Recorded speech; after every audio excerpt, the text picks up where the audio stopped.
Hi, this is Salman, and this is the Lab 4.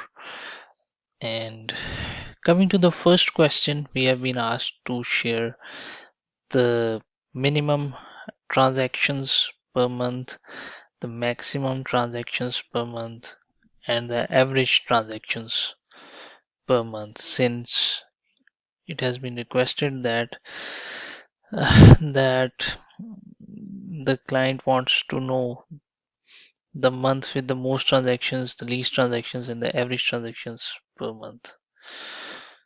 So in this query, we can count the transaction IDs per month by grouping them on the basis of transactions date and using the ascending uh, order by we can actually pick out the minimum count in each month. So here are the details. That is for 10th month we have the least transactions.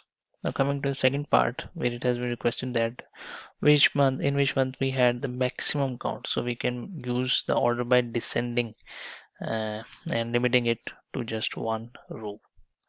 So here is that in the 12 month there are 19 transactions per month. Coming to the average count, uh, since this is a tricky one, so first I calculated the the count per month by grouping it on the basis of transaction dates and then considering it to be a whole table with two uh, columns, that is month and transaction counts per month. I calculated the average of the transaction counts per month. So here is the average transaction counts per month, which is 13.33 transactions on average per month. Now, uh, now coming to the second question, it has been requested that there is a need to create a view, and in that view, it has been asked that view shows average monthly sales per product or service category. So in order to show the average monthly sales per product, a view has been created and here are the details. So for that I selected uh, the details of month, book genre code, and grouped it on the basis of book genre code and the month. So average monthly sales per product has been calculated using so average monthly sales, so on each book genre the monthly sales can be calculated by summing up the book rental fee, since in MyDB there is no purchase, there is just a book rental system.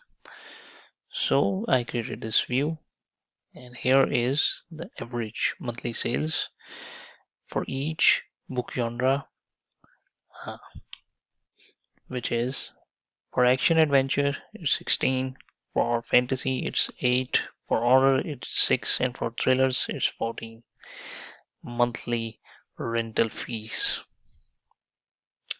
Coming to the fifth part, it has been requested that we have to find the dates when an employee who was terminated was actually still conducting transactions for our business, which is certainly a red flag. So what I did was that I have seen the tables and I can see that uh, the termination date is either null or it carries a value.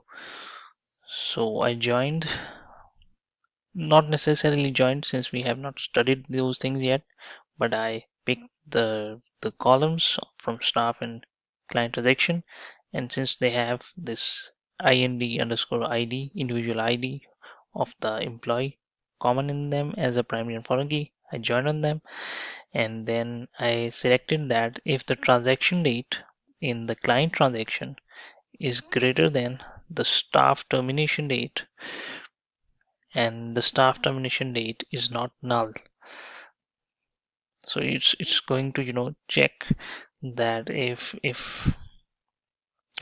the staff has not has terminated, and still the transaction is taking place, so it's going to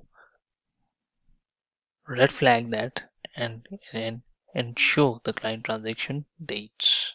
So here are the dates for the employee ID, which is 2, which has terminated on, I think, on a particular date, but in, I think, 2013, but the transaction, he's still doing transactions in 2014, in November 2014 and in October 2014. The transactions have been going through him. So by this, the lab has been finished now. Thank you. Have a good day.